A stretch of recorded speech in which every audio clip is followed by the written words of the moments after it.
good morning, students. Today we'll be dealing with the topic saving of inherent powers of the court under section 151 of CPC. Now, before going further in this particular topic, it is very important for us to understand what do we mean by the term inherent powers. Inherent powers means, or before we take into consideration the topic of inherent powers, it is important for we mean by the term inherent. Inherent means, students, the natural, inbuilt, inborn, permanent and essential elements. These inherent powers are nothing but an essential elements. These essential elements may be natural, may be inbuilt, may be inborn and may be having a permanent nature.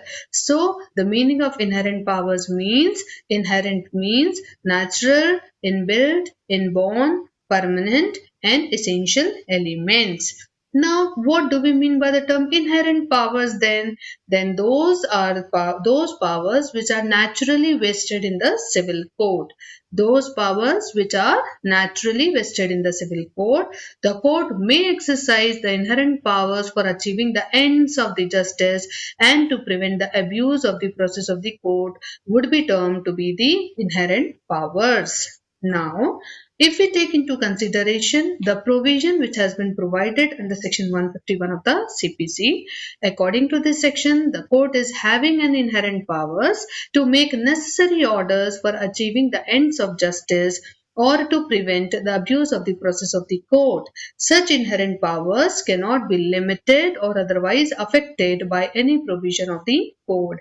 तो section 151 क्या बताता है? Section 151 जो है वो ये बोलता है कि कोर्ट को इनहेरेंट पावर्स हैं, कोर्ट को इनहेरेंट पावर्स हैं नेसेसरी ऑर्डर्स करने के लिए ताकि जो एंड्स ऑफ जस्टिस है उसको अचीव किया जा सके, कोर्ट के जो प्रोसेस है उसको कोई अब्यूज ना करे, in order to prevent the abuse of the process of the court.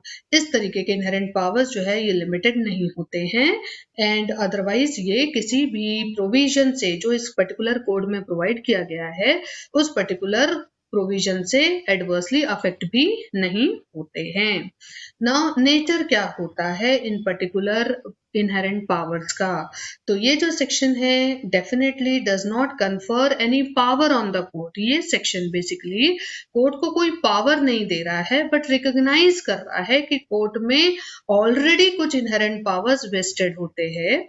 ये सेक्शन डिक्लेयर कर रहा है कि पावर्स वेस्टेड है हर एक सिविल कोर्ट में, हर एक वो कोर्ट में जो कि सिविल जुरिस्डिक्शन का है और कोई भी प्रोविजन इस कोड का पर्टिकुलरली उस सिविल कोर्ट के जो सिविल जुरिस्डिक्शन वाला कोर्ट है उसके इनहेरेंट पावर्स को लिमिट नहीं कर सकता है.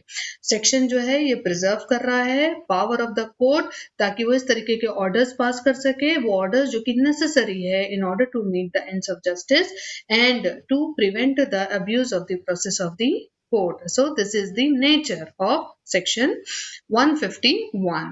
Now when the provision of section 151 applies, कब अप्लाई होता है ये प्रोविजन? तो ये प्रोविजन अप्लाई होगा सिर्फ और सिर्फ कोर्ट को और ये किसी दूसरी अथॉरिटीज को अप्लाई नहीं होगा. केवल सिविल कोर्ट ही इस इनहेरेंट पावर्स जो कि सेक्शन 151 में प्रोवाइड किए गए हैं उनको एक्सरसाइज कर सकता है. इसके अलावा और कोई कोर्ट इसको एक्सरसाइज नहीं करेगा. नाउ इनहेरेंट पावर्स जो है ये कोर्ट का डिस्क्रिशन है, ये पूरा एंटायरली डिस्क्रिशन होता है कोर्ट का कि वो इस इनहेरेंट पावर्स को एक्सरसाइज करना चाहता है या नहीं करना चाहता है. Now, when inherent powers may be exercised by the court, जैसा कि हमने बोला कि ये कोर्ट का डिस्क्रिशन है तो कोर्ट अपने ये डिस्क्रिशन के अंतर्गत कौन सी सिचुएशन में इनहेरेंट पावर्स को एक्सरसाइज करता है? तो इनहेरेंट पावर्स को एक्सरसाइज किया जा सकता है केवल सिर्फ और सिर्फ एक्सेप्शनल सर्कमस्टेंसेस में ही. कोर्ट जो है जब सेटिस्फाई होता है कि उसे इनहेरेंट पावर्स एक्सरसाइज करने हैं या करना जरूरी है ताकि वो अचीव कर सके एंड्स ऑफ जस्टिस और प्रिवेंट कर सके abuse of the process of the court, तभी जाके कोर्ट क्या करेगा? इनहेरेंट पावर्स को एक्सरसाइज करेगा, अदरवाइज नहीं करेगा. नाउ कोर्ट जो है वो कब एक्सरसाइज नहीं करेगा इनहेरेंट पावर्स को? तो कोर्ट यदि ऐसा सेटिस्फाई हो जाए कि इनहेरेंट पावर्स को एक्सरसाइज करना जरूरी नहीं है for the purposes of meeting the ends of justice या फिर to prevent the abuse of the process of the court, तो कोर्ट एक्सरसाइज नहीं करेगा इनहेरेंट पावर्स को। कोर्ट जो है अगर मान लीजिए उसको जुरिस्डिक्शन नहीं है किसी पर्टिकुलर प्रोसीडिंग्स के ऊपर, वो प्रोसीडिंग जो कोर्ट के सामने फाइल की गई है, then in that case court उस समय भी क्या नहीं करेगा, इनहेरेंट पावर्स को एक्सरसाइज नहीं करेगा।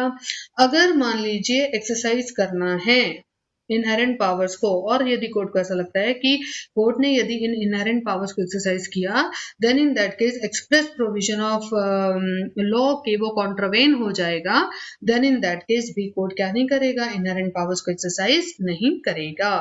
नेक्स्ट स्टूडेंट्स, यहाँ पे हमने देख लिया in all inherent powers court कौन कौन सी सिचुएशन में एक्सरसाइज करता है, कौन सी सिचुएशन में एक्सरसाइज नहीं करता है, what do we mean by the term inherent powers, और इनहेरेंट पावर्स कब और क्यों जरूरी होता है और कौन एक्सरसाइज करता है। I hope you have understood the concept.